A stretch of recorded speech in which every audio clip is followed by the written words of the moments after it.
بسم اللہ الرحمن الرحیم ورحمۃ اللہ وبرکاتہ۔ الحمدللہ رب العالمین والصلاة والسلام علی اشرف الانبیاء والمرسلین نبینا محمد وعلی آلہ واصحابہ اجمعین وبعد۔ جدید مناہج کی حقیقت کے آج کے اس حلقے میں انشاءاللہ تبارک و تعالی ہمیں سوال نمبر 20 اور اس کا جواب پڑھنا ہے۔ سوال نمبر 20 اور اس کا جواب۔ سوال نمبر 20 میں جو بات پوچھی جا رہی ہے وہ عقیدے اور منہج سے متعلق ایک بہت بنیادی بات ہے۔ سوال میں یہ پوچھا جا رہا ہے کہ جو لوگ یہ کہتے ہیں کہ یہودیوں سے ہمارا جھگڑا دینی نہیں ہے کیونکہ قرآن کریم نے ان کے ساتھ رہنے اور دوستانہ تعلقات قائم کرنے پر ابھارا ہے، ان کے بارے میں آپ کی کیا رائے ہے؟ یہودیوں سے ہمارا جھگڑا دینی نہیں ہے کیونکہ قرآن کریم نے ان کے ساتھ رہنے اور دوستانہ تعلقات قائم کرنے پر ابھارا ہے، ایسا کہنے والے کے بارے میں آپ کیا کہتے ہیں؟ آپ کی کیا رائے ہے؟ خیر، اس سے پہلے ہم لوگوں نے سوال نمبر 19 جو پڑھا ہے اس کے اخیر میں ایک چھوٹا سا ٹکڑا میں سمجھتا ہوں شاید رہ گیا ہے، تو اسے مکمل کر لیا جاتا ہے۔ بالکل مختصر بات ہے وہ یہ ہے کہ نقد میں موازنہ، کسی پر نقد کرنا ہو تو اس کی نیکیوں اور بدیوں میں موازنہ ہونا چاہیے۔ اس طرح کی بات جو لوگ کہتے ہیں ان لوگوں کے بارے میں یہ بات بیان کی گئی ہے کہ یہ فتنہ بہت زیادہ پھیلایا گیا اور یہ بات امت کے بیچ میں بیان کرنے کی کوشش کی گئی کہ کسی پر نقد جب کرنا ہو، کسی پر رد کرنا ہو تو ضروری ہے کہ ہم اس کی اچھائیوں کو بھی دیکھیں، صرف برائیوں پر نقد نہ کریں بلکہ اس کی اچھائیوں کو بھی دیکھیں، اچھائیاں بھی بیان کریں۔ برائیاں بیان کریں تو اچھائیاں بھی بیان کریں، برائیوں پر نقد کریں تو اچھائیوں کی سراہنا بھی کریں۔ یہ فکر جو ہے پھیلائی گئی۔ اس میں سب سے جو بنیادی بات آپ کے سامنے رکھنی ہے وہ یہ ہے کہ دیکھیے، یہ باتیں عقیدے اور منہج سے متعلق اگر ہوں، جن باتوں پر نقد کیا جا رہا ہے، اگر نقد کے وہ مسائل عقیدے سے متعلق ہوں اور ایسے ہی منہج سے متعلق ہوں تو ایسی صورت میں کسی بھی صورت میں ان پر نقد کے سوا ان کی تعریف نہیں کی جائے گی، بھلائیوں کو نہیں بیان کیا جائے گا، اچھائیوں کو بیان نہیں کیا جائے گا، صرف اور صرف ان کی برائیاں جو عقیدے کی برائیاں ہیں یا ایسے ہی مثال کے طور پر منہج کی برائیاں ہیں اسے کھول کر کے امت کے سامنے عام کیا جائے گا۔ یہی سلف صالحین کا منہج اور طریقہ ہے، یہی سلف صالحین کا منہج اور طریقہ ہے۔ اور اس حوالے سے بہت ساری باتیں اس سے پہلے آپ کے سامنے آئی ہیں۔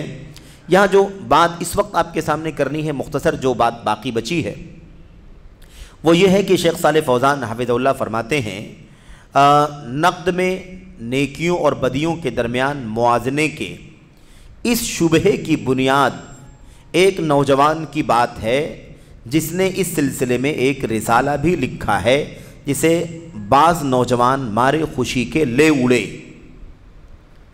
یعنی کسی نوجوان نے ایک رسالہ لکھا ہے، اس رسالے میں یہ ثابت کیا ہے کہ نقد کرنے میں موازنے کا خیال کرنا ضروری ہے، کمپیئر کرنا ضروری ہے، برائیاں بھی بیان کی جا رہی ہیں تو اچھائیاں بھی بیان کرنا ضروری ہے۔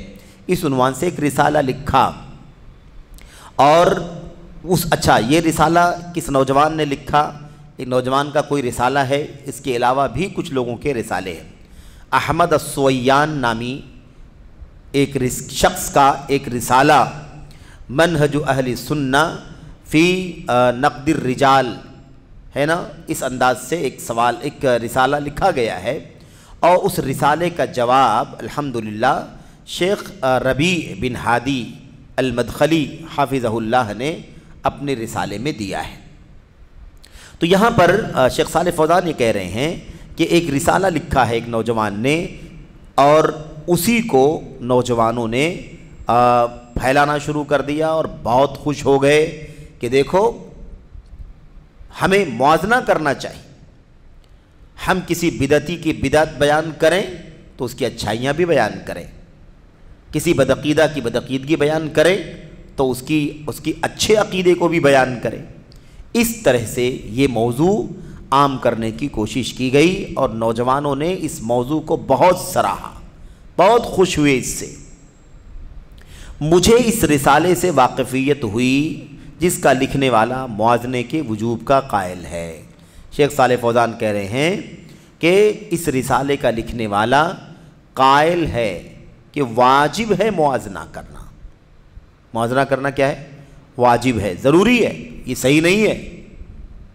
تو یہ بات غلط ہے، یہ بات غلط ہے کہ منہج کے فساد پر نقد کرنے میں موازنے کی بات کہی جائے، چونکہ اس سلسلے میں کئی ایک باتیں اس سے پہلے کے حلقوں میں آپ کے سامنے آئی ہیں، اور علامہ امام احمد بن حنبل رحمۃ اللہ علیہ وغیرہ کے اقوال اور ان کی فرمودات آپ کے سامنے بیان کیے گئے ہیں کہ انہوں نے کس طرح سے حسین کرابیسی وغیرہ کے بارے میں جب ان سے تذکرہ کیا گیا، پوچھا گیا، تو انہوں نے صاف صاف کہا ان سے بچو، اس سے بچو، اس کی کتابوں سے بچو، اس کی باتیں نہ سنو، اس لیے کہ اس کی کتابوں میں بدعتیں ہیں، گمراہیاں ہیں۔ ایاک وہذہ الکتب فإنہا کتب بدع وضلالات، ان کتابوں سے بچو کیونکہ یہ کتابیں بدعت کی کتابیں ہیں اور ایسے ہی گمراہیوں والی کتابیں ہیں۔ یہ نہیں بتایا کہ اس کے اندر خوبیاں بھی ہیں، اور ظاہر سی بات ہے کہ خوبیاں، کون سا ایسا آدمی ہے جس میں کچھ خوبیاں نہ ہو؟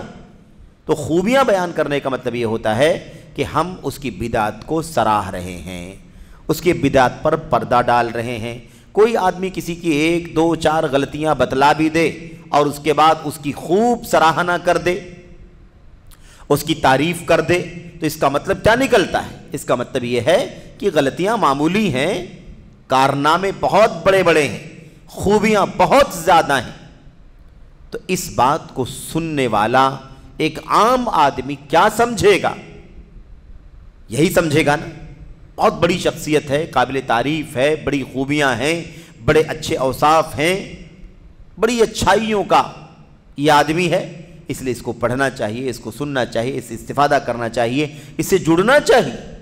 اس کی بدعت جس سے آگاہ کرنا ہماری ذمہ داری ہے، وہ تو دب کر کے رہ جائے گی، اس کی بدعت کو کوئی، میرے بھائیوں، یہ نہیں سمجھے گا کہ اس بدعت کی بنیاد پر اس سے دور رہنا چاہیے۔ اس لیے خطرناک مسئلہ ہے، اور اس سے پہلے بھی بات آئی تھی کہ اللہ کے نبی صلی اللہ علیہ وسلم نے خوارج کے سلسلے میں کیا فرمایا تھا؟ ان کی نماز، ان کا روزہ، ان کی تلاوت قرآن، ان کی پیشانی پر نمازوں کے گھٹے، اللہ کے نبی نے کیا فرمایا تھا؟ آپ نے اس اچھائی کو اس لیے نہیں بیان کیا تھا کہ یہ اچھائی ہے، بلکہ اس لیے بیان کیا تھا کہ ان اچھائیوں کو دیکھ کر لوگ ان کو دھوکہ کھا جائیں، ان سے دھوکہ کھا جائیں گے۔ اتنی اچھی نماز کی تو اپنی نماز کو حقیر سمجھو گے، اتنا اچھا روزہ کہ ان کے روزے سے کے مقابلے اپنے روزے کو حقیر سمجھو گے، اتنی اچھی تلاوت کہ ان کی تلاوت کے سامنے اپنی تلاوت کو حقیر سمجھو گے، لیکن وہ ایسے اسلام سے نکل گئے ہوں گے جیسے تیر شکار سے نکل جاتا، جیسا کہ اس سے پہلے آپ کے سامنے یہ باتیں آ چکی۔ خیر، تو شیخ صالح فوزان کہتے ہیں کہ مجھے اس رسالے کے بارے میں واقفیت ہوئی جس کا لکھنے والا موازنے کے وجوب کا قائل ہے، نیز مجھے شیخ ربیع بن ہادی بن عمیر المدخلی حافظہ اللہ کا ایک رسالہ بھی ملا۔ وہ رسالہ، جیسا کہ نیچے بات آ رہی ہے، وہ رسالہ بھی ملا، اور اس رسالے کا نام کیا ہے؟ منہج اہل السنت والجماعہ فی نقد الکتب والرجال والطوائف۔ سلف صالحین کا، اہل سنت والجماعت کا منہج کیا ہے؟ نقد کرنے میں، کتابوں پر نقد کرنے میں، ایسے ہی رجال، لوگوں کے اوپر رد کرنے میں، اور طوائف یعنی فرقوں کے رد کرنے میں اہل سنت والجماعت کا کیا موقف ہے، کیا منہج؟ یہ جواب ہے اس رسالے کا جو رسالہ لکھا گیا موازنے کی وجوب کے لیے کہ موازنہ کرنا ضروری ہے۔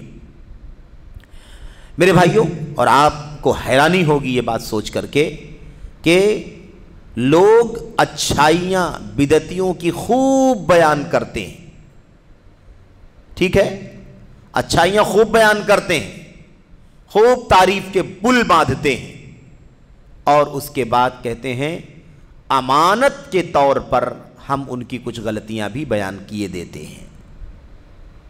بتائیے، یہ طریقہ نہیں ہے۔ امانت یہ ہے کہ صرف اور صرف ان کے بدعت کو بے نقاب کیا جائے، ان کی تعریف نہ کی جائے، ان کی مدح و ثنا نہ کی جائے، صرف اور صرف ان کی بدعات کو کھول کھول کر کے لوگوں کے سامنے بیان کیا جائے۔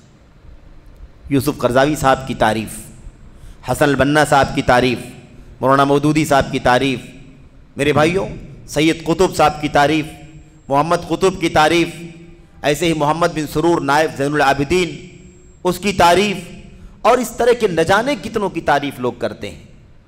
میرے بھائیوں بات سمجھنے کی ہے، اچھائیوں سے کوئی خالی نہیں ہے، سب کے ہاں کچھ نہ کچھ اچھائیاں ضرور موجود ہیں، لیکن اگر ہم ان بدعتیوں کو یا ان منہج کے فسادیوں کو، اگر ہم فاسد منہج والوں کو اگر ہم سراہنا شروع کر دیں گے تو امت کے عوام گمراہی کا شکار ہوں گے۔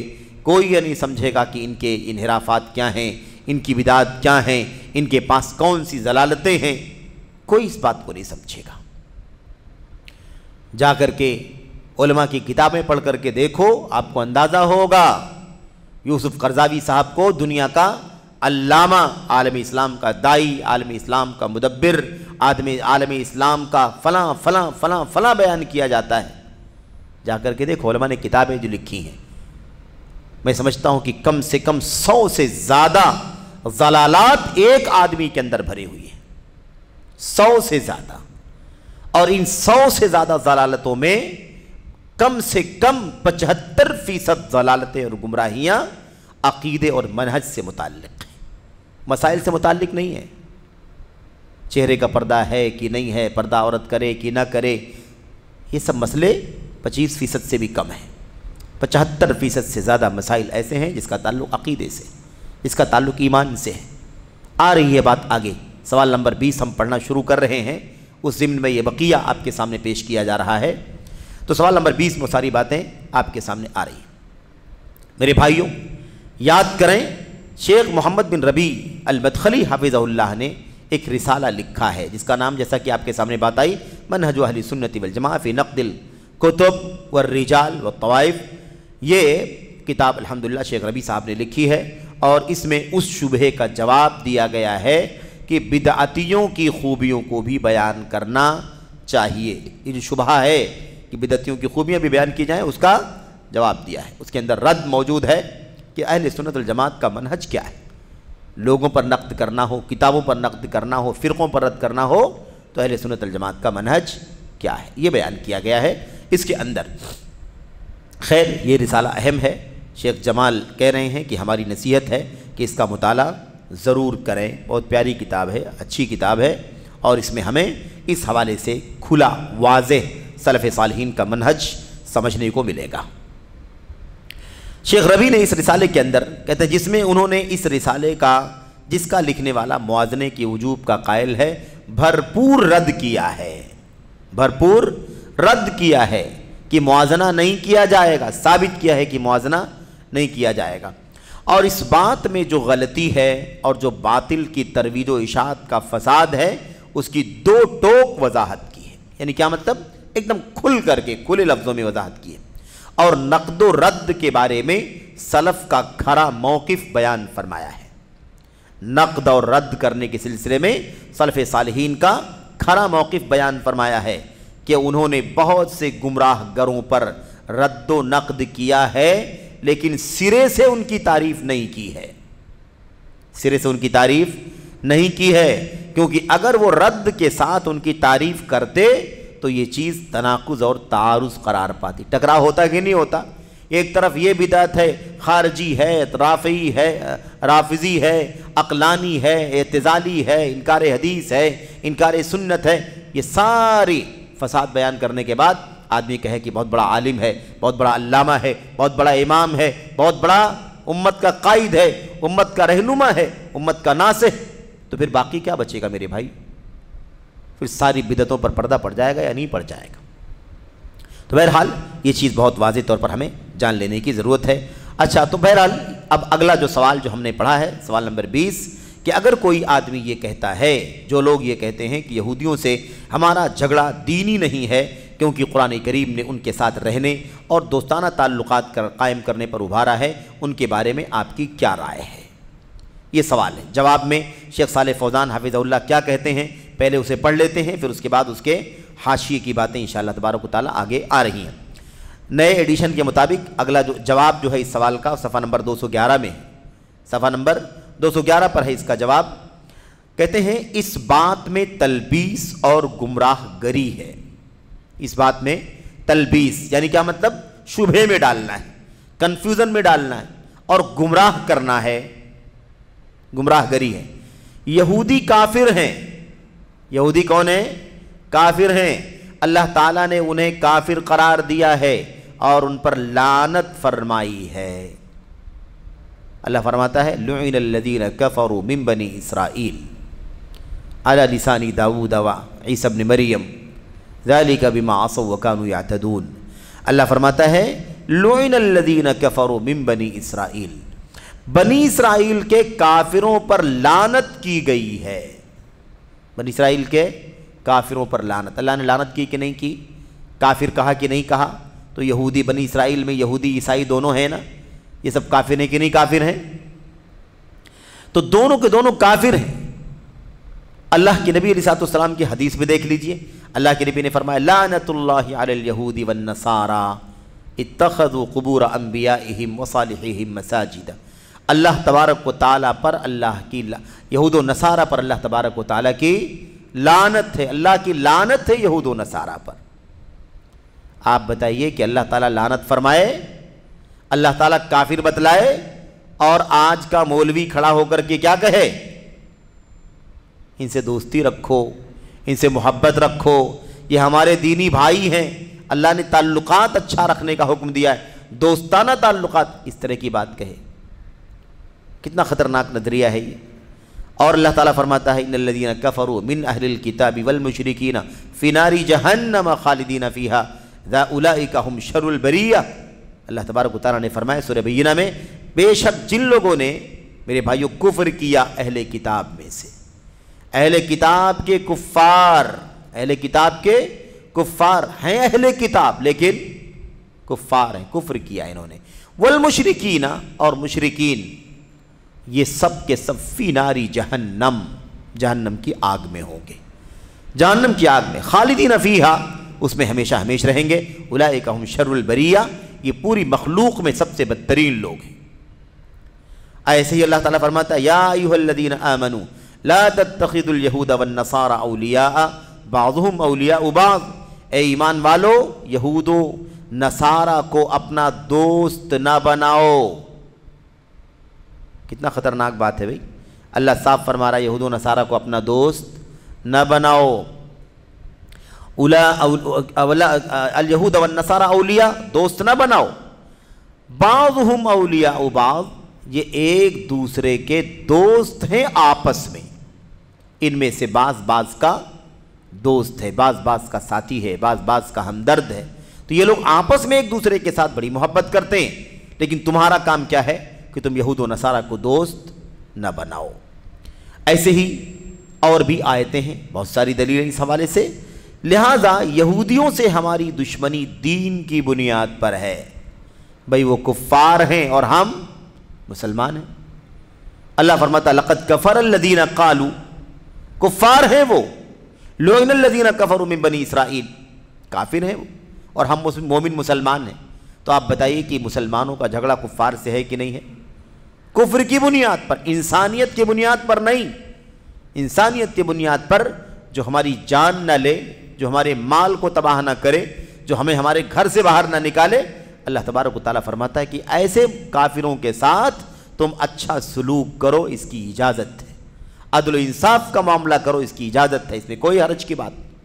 لیکن جن لوگوں نے قتل کیا، جن لوگوں نے گھروں سے باہر نکالا، ان لوگوں کے ساتھ تمہارا سلوک الگ ہوگا، لیکن اسلام اس بات کی تعلیم دیتا ہے کہ بحیثیت بشر، بحیثیت انسان، آپ کے پڑوس میں، آپ کے کاروبار میں، آپ کے رہن سہن کے ماحول میں، آپ کے سرکل میں مشرکین ہیں، کفار ہیں، یہود ہیں، نصارہ ہیں، انسانیت کی بنیاد پر تم ان کے ساتھ ہمدردی کرو۔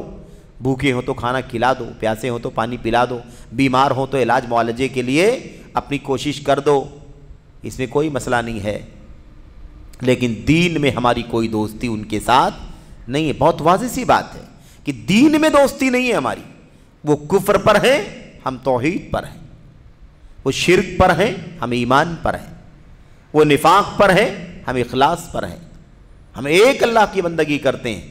انہوں نے میرے بھائیوں اللہ تبارک و تعالیٰ کا بیٹا بنا لیا حضرت عزیر کو، عیسائیوں نے حضرت عیسیٰ کو۔ اس لیے ہمارا اور ان کا جھگڑا ہے، یہود و نصارہ سے ہمارا جھگڑا ہے، اور یہ جھگڑا دین اور عقیدے کی بنیاد پر ہے، اس لیے کہ وہ کفار ہیں اور ہم مسلمان ہیں۔ اسلام اور کفر میں جھگڑا ہے کہ نہیں جھگڑا ہے میرے بھائی؟ لیکن انسانیت کی بنیاد پر ہم بات نہیں کر رہے ہیں، انسانیت ایک الگ چیز ہے۔ تو بات بہت موٹی ہے۔ شیخ صالح فوزان صاحب کہتے ہیں لہٰذا یہودیوں سے ہماری دشمنی دین کی بنیاد پر ہے، ہمارے لیے ان سے دوستی رکھنا اور محبت کرنا جائز نہیں ہے۔ دین کی بنیاد پر دوستی اور محبت کرنا جائز نہیں ہے، کیونکہ قرآن کریم نے ہمیں اس سے منع کیا ہے، جیسا کہ مذکورہ آیت کریمہ میں گزرا۔ یہ بات ہو گئی، یہاں پر یہ بات مکمل ہو گئی۔ شیخ صالح فوزان حافظ اللہ کا جواب مختصراً مکمل ہوا۔ آئیے آگے دیکھتے ہیں کہ شیخ جمال بن فرحان الحارثی رحمۃ اللہ علیہ نے اس سوال کے جواب میں، بلکہ سوال کے ہی اخیر میں حاشیہ لگایا ہے۔ شیخ سے کیا پوچھا گیا تھا؟ یہودیوں سے ہمارا جھگڑا دینی نہیں ہے، کیونکہ قرآن کریم نے ان کے ساتھ رہنے اور تعلقات قائم کرنے پر ابھارا ہے، اس کے بارے میں آپ کی کیا رائے ہے؟ اس پر حاشیہ نمبر 2 میں شیخ جمال فرماتے ہیں یہ بات یہودیوں سے ہمارا جھگڑا دینی نہیں ہے، ہمیں دوستی رکھنی چاہیے، تعلقات رکھنا چاہیے، یہ بات فرقہ الاخوان المسلمون کے بانی حسن البنا نے کہی ہے۔ کس نے کہا یہ بات؟ حسن البنا، جن کو لوگ شہید کہتے ہیں، حسن البنا نے یہ بات کہی ہے، الاخوان المسلمون کے جو بانی ہیں۔ کتاب کون سی ہے؟ الاخوان المسلمون احداث صنعت التاریخ، یہ کتاب ہے۔ اس کتاب کے لکھنے والے ایک اخوانی ہیں محمود عبد الحلیم، انہوں نے جلد نمبر 1 صفحہ نمبر 409 میں یہ عبارت لکھی ہے کہ یہودیوں سے ہمارا جھگڑا دین کی بنیاد پر نہیں ہے، کیونکہ قرآن کریم نے ہمیں ان کے ساتھ رہنے اور دوستانہ تعلقات رکھنے کا حکم دیا ہے، ابھارا ہے۔ اچھا، یہ بات تو حسن البنا نے کہی ہے اپنی کتاب کے اندر، لیکن یہ بات صرف اور صرف حسن البنا کی نہیں ہے، بلکہ تمام بنائیوں کی ہے، تمام حسن البنا کے ماننے والوں کی ہے۔ سمجھ رہے ہیں؟ جیسا کہ شیخ نیچے کیا کہہ رہے ہیں، اور اسی قسم کی بات بددین خارجی محمد مسعری نے بھی کہی ہے، محمد مسعری نے۔ اور آپ کو شاید معلوم ہو کہ یہ سعودی عرب کا آدمی ہے، یہ سعودی عرب کا ہے، اصلاً سعودی عرب کا ہے، لیکن یورپ کے کسی ملک میں رہتا بستا ہے، ٹھیک ہے؟ تو غالباً لندن میں رہتا ہے۔ کیا کہا؟ محمد مسعری، بددین خارجی محمد مسعری نے بھی بات کہی ہے، جس نے خیر و بھلائی کے بدلے ادنا اور معمولی چیز کو قبول کر لیا ہے۔ بھئی سعودی عرب بلاد حرمین شریفین، توحید کا، سنت کا، نبی کے صحابہ اور تابعین کے منہج کا ملک ہے۔ اس ملک کو جو اتنا بڑا خیر ہے، اتنا بڑا خیر ہے، اس کو چھوڑ کر کے اس کے بدلے میں کیا لے لیا ہے؟ ادنا اور حقیر چیز کو قبول کر لیا ہے، یورپ میں جا کر کے بیٹھا ہوا ہے، ٹھیک ہے؟ یعنی ملک توحید سرزمین حرمین شریفین کو چھوڑ کر سرزمین کفر میں رہائش پذیر ہے، اور کافروں سے فیصلہ لینے پر راضی اور مطمئن ہے، کافروں سے فیصلہ لینے پر راضی اور مطمئن ہے۔ یہ ہے میرے بھائیوں کس کا؟ محمد المسعری کا۔ خیر، ابھی یہاں پر محمد مسعری کے بارے میں کئی ایک باتیں شیخ جمال حافظ اللہ